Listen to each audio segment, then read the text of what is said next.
querido en la tarde de hoy hacer una aproximación. Adelanto que, a diferencia del profesor Raúl Aparicio, no me manejo con esa destreza dentro de estos temas, pero algún conocimiento tenemos por algunas situaciones que hemos desarrollado, sobre todo en materia de derechos humanos y bloque de constitucionalidad. En esta ocasión se nos ha pedido conversar sobre el tema del control de convencionalidad en el sistema europeo de los derechos humanos. Vamos a iniciar con una aproximación histórica al tema relacionado del control de convencionalidad. Las características del sistema europeo de protección de los derechos humanos, sus notas organizativas, su funcionamiento, la doctrina jurisprudencial en él elaborada, son resultado de un proceso que hasta el momento tiene una duración de más de 60 años.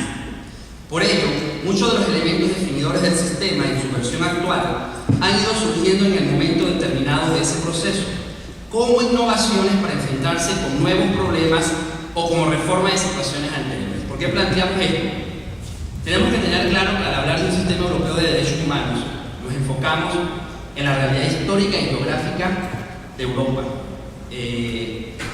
Son sistemas, como ocurre con el Tribunal Europeo de Derechos Humanos y el Convenio Europeo de Derechos Humanos, que surgen precisamente a raíz de la Segunda Guerra Mundial y surgen precisamente en el momento que nace la Comunidad Económica Europea del Acero y el Carbón, que era una asociación de tipo comercial, más que política en ese momento, y que en el transcurso de estos 60 años, como allí se señala, ha generado lo que hoy conocemos como la Comunidad Europea. La Comisión Económica de aquellos tiempos no tenía las características políticas, obviamente tampoco tenía las características geográficas que hoy día tiene la Comisión Europea. Estamos hablando, para los años 50, cuando nace el Sistema Europeo de Derechos Humanos, de aproximadamente 10 países signatarios de los convenios de 1950. A la fecha, estamos hablando de una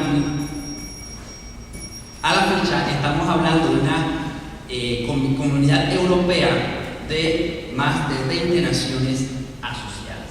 Por eso es que empezamos señalando que hay que atendernos en principio a las características históricas del momento en que surge propiamente el Sistema Europeo de Derechos Humanos. Otro aspecto relevante a destacar es que precisamente este sistema surge en función de lo que acababa de ocurrir en Europa posterior a la Segunda Guerra Mundial. Y no era sencillo ni era fácil lograr conciliar entre los estados fundadores de la entonces Comisión Económica Europea del Acero y el Carbón situaciones relacionadas con el respeto a los derechos fundamentales, precisamente por las connotaciones históricas de la llamada situación europea luego de la Segunda Guerra Mundial. Recordemos que se habían creado bloques de alianzas militares y políticas que en su momento habían dividido la Europa occidental. Y tratar de conciliar estos aspectos políticos y económicos no resultaba en lo absoluto fácil. Periodos. Podemos distinguir algunos periodos dentro de lo que es el Sistema Europeo de Derechos Humanos, muy diferentes en su duración según la historia del sistema. Periodo de creación del año 1950 al año 1959, que culmina con la constitución del Tribunal Europeo de Derechos Humanos de Estrasburgo. Periodo de desarrollo que va desde ese año hasta la entrada en vigor del Protocolo 11 en 1998 y la constitución del nuevo tribunal. Periodo de funcionamiento de este nuevo tribunal hasta la reforma llevada a cabo por el Protocolo 14 en el año 2010, cuando se da la adhesión al Tratado de Lisboa, que precisamente trae algunas reformas importantes dentro de lo que es el Sistema Europeo de Derechos Humanos, como ya lo había adelantado el profesor Raúl Aparicio. Para estas fechas se elimina en Europa lo que es la Comisión Europea de Derechos Humanos. Sería el equivalente en América de la Comisión Interamericana de Derechos Humanos, que, como ya explicó muy bien Raúl, sería el filtro en América para accesar vía Comisión Interamericana a la Corte Interamericana. De aproximadamente el año 2010-2011 desaparece para el Sistema Europeo de Derechos Humanos propiamente la Comisión Europea, y esto trae cambios importantes en cuanto a la legitimidad para activar el Sistema Europeo de Derechos Humanos, porque, como lo adelantó el profesor, a diferencia de América, se permite ahora a los naturales y ciudadanos de estos países de la Comunidad Europea activar directamente ante el Tribunal Europeo de Derechos humanos, adquieren legitimidad para accionar, lo cual tiene trascendencia en cuanto a que amplía el espectro de aplicación y reclamo de los derechos fundamentales, obviamente con la consecuencia de mayor trabajo para el Tribunal Europeo de Derechos Humanos. Y finalmente, el último periodo, a partir de la entrada en vigor, los elementos básicos del sistema europeo se encuentran en el Convenio para la Protección de los Derechos Humanos Fundamentales y las Libertades Públicas, aprobado en Roma el día 4 de noviembre de 1950, Convenio de Roma. El convenio entró en vigor solo 3 años después de su firma, al producirse en 1953 la 10ª ratificación. Por eso hacíamos mención del tema histórico.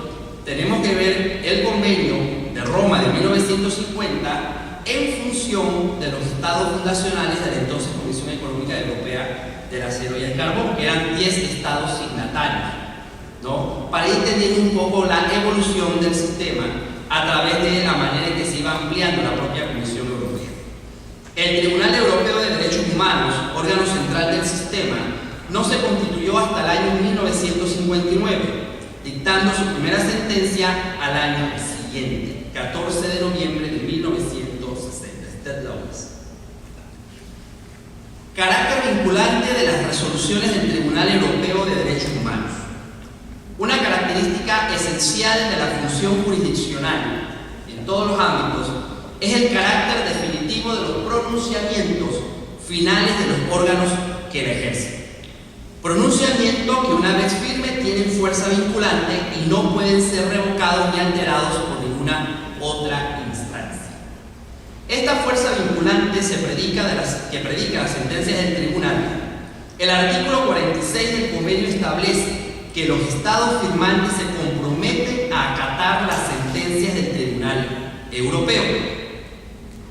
El convenio deja a esos mismos estados que sean los que decidan las vías concretas mediante las que se produce ese acatamiento en su ordenamiento interno.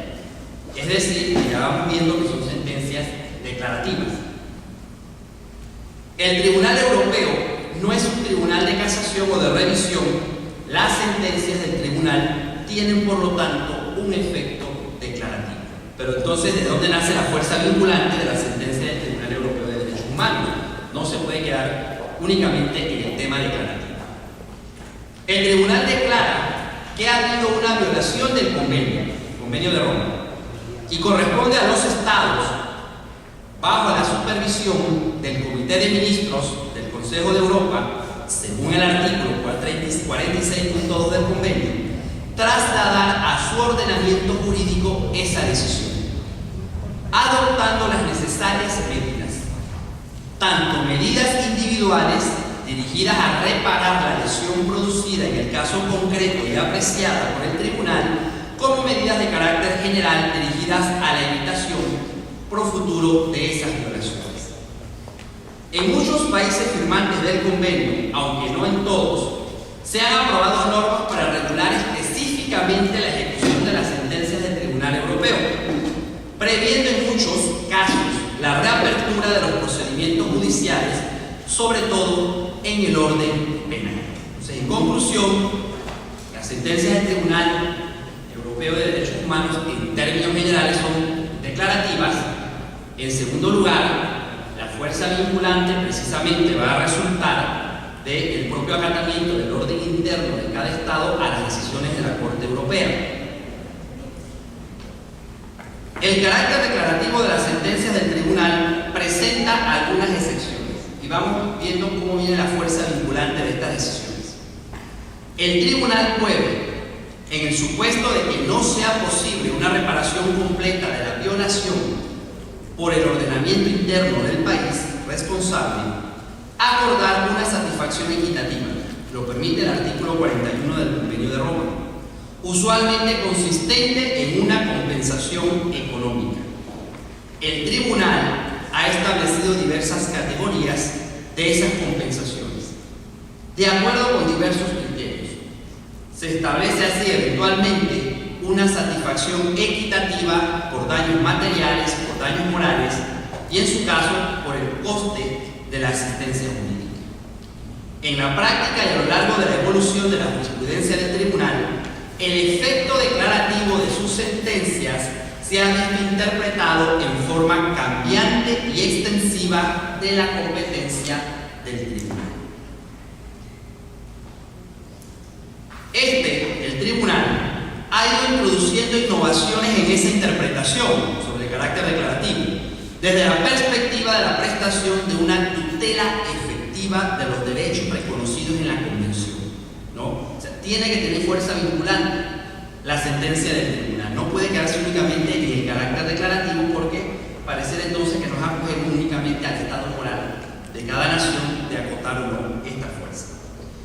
Es cada vez más frecuente que el Tribunal Europeo de Derechos Humanos, en la parte expositiva de la sentencia, efectúe indicaciones sobre la forma más adecuada para que el Estado infractor, aparte de la eventual satisfacción equitativa por daños materiales o morales, proceda a efectuar, en el caso de que se trate, una restitución in integrum de los derechos violados. Y ello suele producirse sobre todo en aquellos casos en que se aprecia una vulneración de derechos de tipo procesal, reconocidos en el artículo 6.1 del convenio. En estos casos, y con creciente frecuencia, el tribunal viene a indicar en la parte expositiva de la sentencia que estima que una reapertura del procedimiento, sobre todo en los supuestos de procedimiento penal, sería la forma más adecuada de reparación. Entonces vamos viendo cómo, con la evolución de la jurisprudencia del propio Tribunal Europeo, de un carácter meramente declarativo, se va evolucionando al punto que el propio tribunal ha establecido recomendaciones en sus sentencias de la forma más adecuada en que se puede reparar el daño o lesión causada.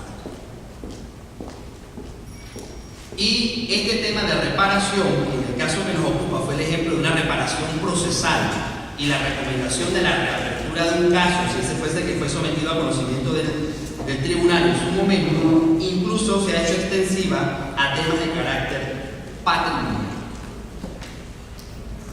Carácter vinculante de las resoluciones del Tribunal Europeo de Derechos Humanos. El tema de las sentencias del Tribunal Europeo no se queda únicamente en la mera declaración o en la parte expositiva. Existe dentro del sistema europeo en general el Comité de Ministros del Consejo de Europa. El papel del Comité de Ministros del Consejo de Europa tiene una importancia decisiva por cuanto asegura la efectividad de las sentencias del tribunal. Entonces observamos que el Tribunal Europeo tiene un órgano coadyuvante dentro de los múltiples organismos que integran la Comisión Europea para la ejecución de estas sentencias. El comité se rige para estas cuestiones por un propio reglamento, que es el Reglamento para la Supervisión y Ejecución de las Sentencias y los Acuerdos Amistosos de 10 de mayo de 2006. La reforma introducida por el Protocolo 14 supone una clarificación del papel del comité y del tribunal en la ejecución de las sentencias de este. En efecto, este comité de ministros podrá, en caso de dudas en la interpretación de la sentencia ejecutada, pedir al tribunal que se pronuncie sobre esta interpretación. Artículo 46.3 del convenio. Igualmente, en caso de negativa por parte de un Estado firmante del convenio a acatar una sentencia del tribunal, el comité de ministros podrá plantear al tribunal la cuestión de si ese Estado ha incumplido su obligación derivada del artículo 1 del convenio de respetar los derechos reconocidos en el mismo. Artículo 46.4 del convenio.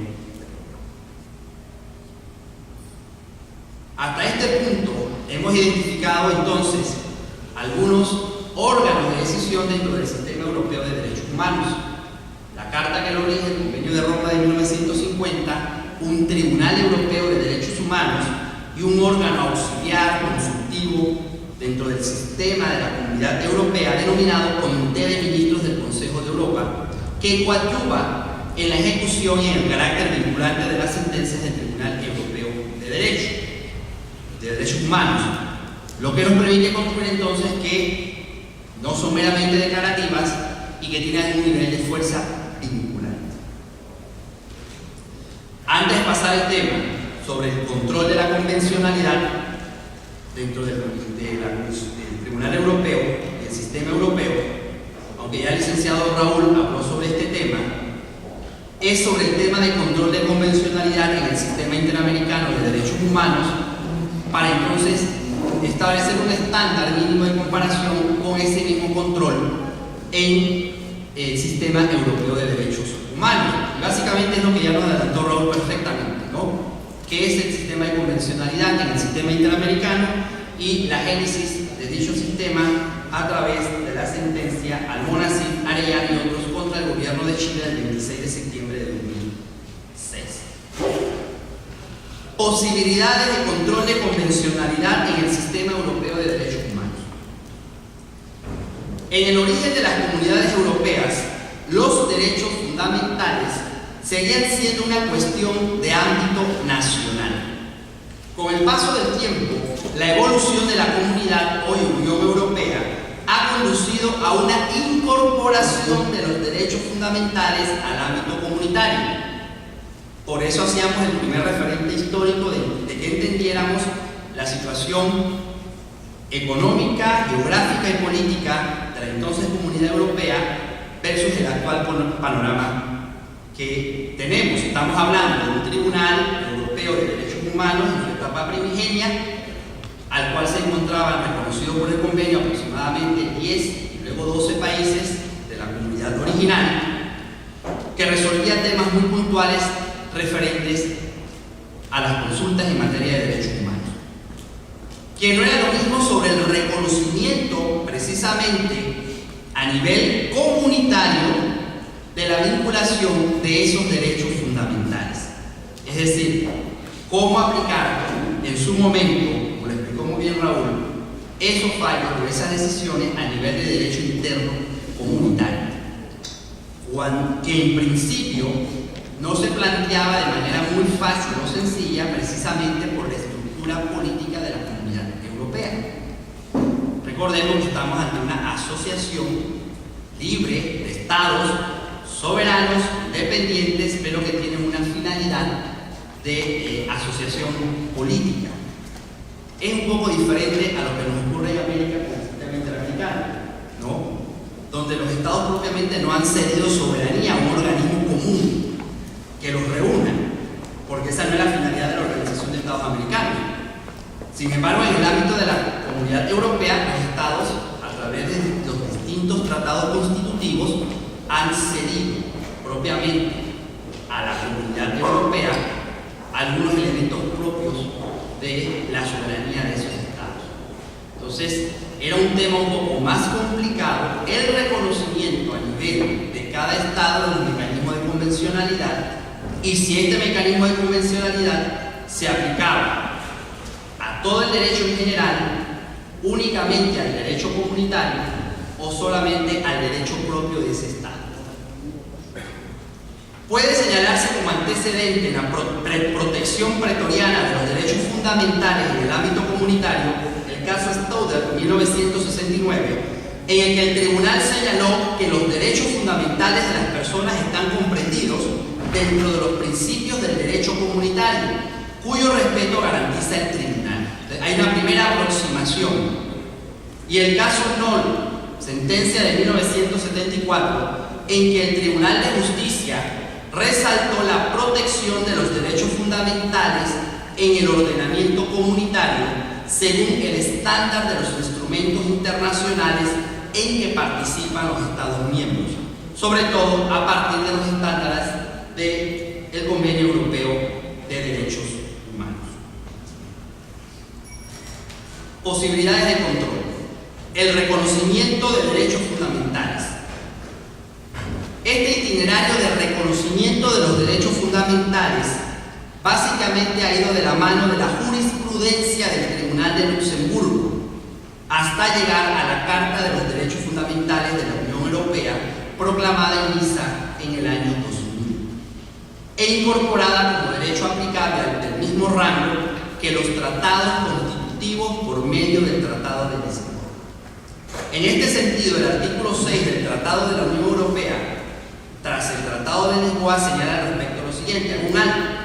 Cuando estamos hablando de la jurisprudencia del Tribunal de Luxemburgo, nos estamos refiriendo a un tribunal de justicia comunitario distinto del Tribunal de Estrasburgo, que es el Tribunal Europeo de Derechos Humanos, y que es un tribunal de justicia común a los estados comunitarios.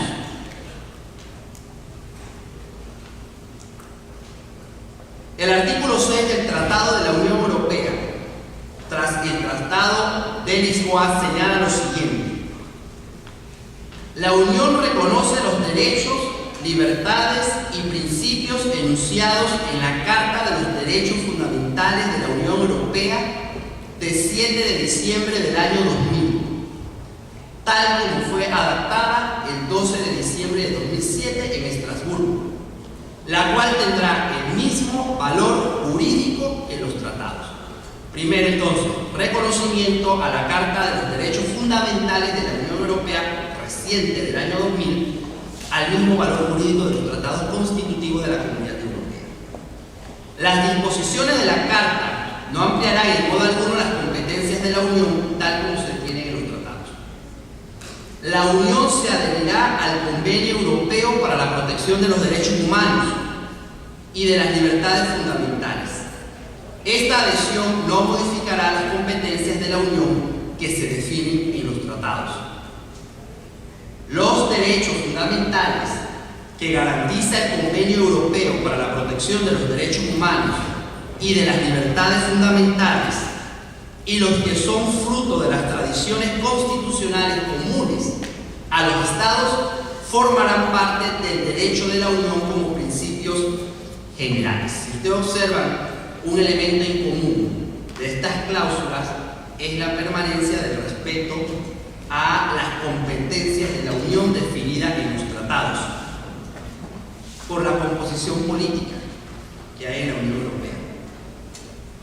Se puede hablar de un control de convencionalidad en sentido propio en relación con los derechos reconocidos en la Carta de los Derechos Fundamentales de la Unión Europea, cuando los órganos jurisdiccionales aplican dichos derechos no como guía hermenéutica, sino como derecho vigente. Esto ocurre cuando los jueces y tribunales deben de resolver un caso aplicando derecho comunitario. Así, de conformidad con el artículo 51.1 de la Carta, las disposiciones de la presente Carta están dirigidas a los Estados miembros únicamente cuando apliquen el derecho de la Unión. Entonces, miren el tema de convencionalidad por dónde va, ¿no? Se puede hablar de control de convencionalidad en sentido propio en relación con los derechos reconocidos en la Carta de Derechos Fundamentales de la Unión Europea, cuando los órganos jurisdiccionales de cada Estado parte aplica dichos derechos no como guía, sino como derecho vigente, derecho comunitario. Aunque se ha señalado que el artículo 51.1 de la Carta Fundamental tiene un cierto carácter restrictivo, pues en la medida en que la Unión Europea tiene competencia de atribución, una norma de derecho comunitario solo puede obligar a los Estados en el ámbito de la competencia de la Unión. Por esta vía se abre la posibilidad de una aplicación directa de los derechos de la Carta por los jueces nacionales. Eso va a ocurrir, como vamos a ver, cuando precisamente lo que haya que resolver en el derecho interno de cada Estado es la aplicación de una norma del derecho comunitario. De ahí que, asumiendo esta jurisprudencia, en las explicaciones oficiales sobre los derechos reconocidos en la Carta se señale lo siguiente. 2 minutos, gracias. ¿Cómo no? En que a los Estados miembros se refiere de la jurisprudencia del Tribunal de Justicia, se desprende inequívocamente que la obligación de respetar los derechos fundamentales definidos en el marco de la Unión solo se impone a los Estados miembros cuando actúan en el ámbito de aplicación del derecho de la Unión. Sentencia del 13 de julio de 1989. Recientemente el Tribunal de Justicia ha confirmado esta jurisprudencia en los siguientes términos. Debe recordarse además que las exigencias exigencias derivadas de la protección de los derechos fundamentales en el ordenamiento jurídico comunitario vincula asimismo a los Estados miembros cuando aplican la normativa comunitaria. Por supuesto, esta norma, tal como se consagra en la presente Carta, se aplica tanto a la autoridad central como a la instancia regional o local, así como a los organismos públicos cuando aplican el derecho de la Unión.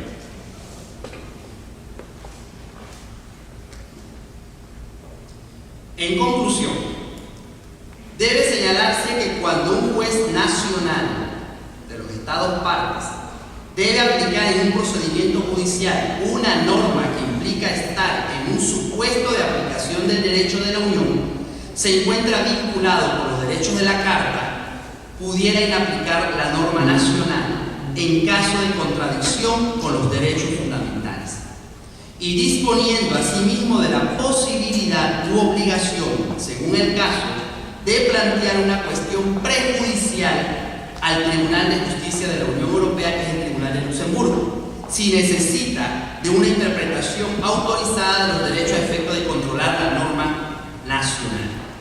En este control de convencionalidad puede suceder que el juez considere que la norma aplicable que vulnera derechos reconocidos en la Carta presenta también vicio de inconstitucionalidad por vulnerar derechos reconocidos en la Constitución de ese Estado miembro de la Unión Europea. En este caso, el juez nacional debe poder ejercer la facultad que le confiere el artículo 12 y 7 del Tratado Fundacional de la Unión Europea, es decir, plantear ante el Tribunal de Luxemburgo, el Tribunal de Justicia, sin que pueda establecerse la obligación para el órgano jurisdiccional de acudir primero al Tribunal Constitucional Nacional, un poco lo que nos planteaba el licenciado Raúl. Concluyo el tiempo, desgraciado. Gracias. Finalmente, ¿qué significaba esto? La revisión prejudicial, es decir, además de poder aplicar convencionalidad en el Estado por el tema de la norma aplicable que tiene que ver con el derecho comunitario, se puede y se permite en el tema de la Unión Europea que si el juez que va a aplicar la norma considera que su propia norma constitucional pudiera entrar en conflicto con el derecho comunitario, elevar consulta de prejudicialidad al Tribunal de Justicia de Luxemburgo a efecto que éste establezca las líneas de orientación al momento de aplicar el derecho al caso en concreto, lo cual está